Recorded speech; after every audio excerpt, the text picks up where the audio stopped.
For more on Myanmar's peace conference, I'm joined by Priscilla Clapp, Senior Advisor to the U.S. Institute of Peace and the Asia Society. She's a former U.S. Chief of Mission in the country. 6 decades of conflict. It has to be incredibly complex conflict, and you have to have this sense after 6 decades, there's probably not a lot of mutual trust. So how difficult is it to piece together a peace? It's very, very difficult, and there are many, many parties. And they were not allowed to talk to each other until just the last few years. So they're having trouble getting themselves together onto a single agenda as well.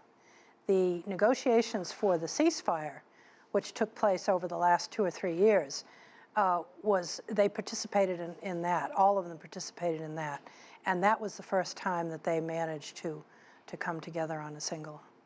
We mentioned 8 ethnic armed groups participating, but I've read somewhere that there can be as many as 16. There's a lot of different... 17, 17, actually. okay. Yes. So there's a lot of groups out there, and when you think of 8, that's a lot, but that's not the majority. Yes, and there are some that the government doesn't recognize, so you can add another 2 or 3 to that. 20 is probably more like it. How do you sort through all of that? Well, it's going to be very difficult, and in addition to that, there are hundreds of small militias. Amazing. Throughout the country. And then you also add into it the drugs and the narco trafficking and all of that. So what do you think are the major issues that can be overcome, or are they just so complex with so many militias and everything? I mean, it's really difficult to sort this thing out, isn't it? The groups involved in the ceasefire all claim certain territory, and they have been, most of them, allocated certain territory in the Constitution. So there's a difference between those armed groups and many of the others that are coming lately to the talks. They want a degree of autonomy that they don't have now. And so they've got the government at least agreeing, the government, and by that I mean the military, agreeing to some form of federalism. The word federalism was taboo before, but that has finally been accepted in the process of negotiation, and that's a good sign. Talk to me about the Aung San Suu Kyi effect and her role in all of this.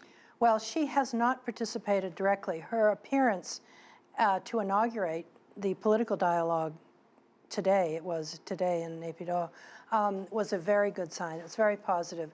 But she's also made clear that when the NLD comes to power, they're going to change the process. She also mentioned in her speech today that she felt the process should take place within the 3 pillars of government. Right now, it's just outside the government. So the 3 pillars are the executive, legislative, and judicial branches of the government. She's a member of the parliament, so she may mean that she wants the parliament to actually be the umbrella for the talks. Your sense, and we only have about 10, 20 seconds, for someone who really recognizes the area and knows a lot about it, what are your feelings about how far this process will go? I think it's going to continue, and I think that eventually they will bring the fighting under control. I think that the NLD is going to make a very strong effort, and that they will probably be quite successful, but they have to bring the military along. Priscilla Clapp, thanks so much for coming in and offering your insights.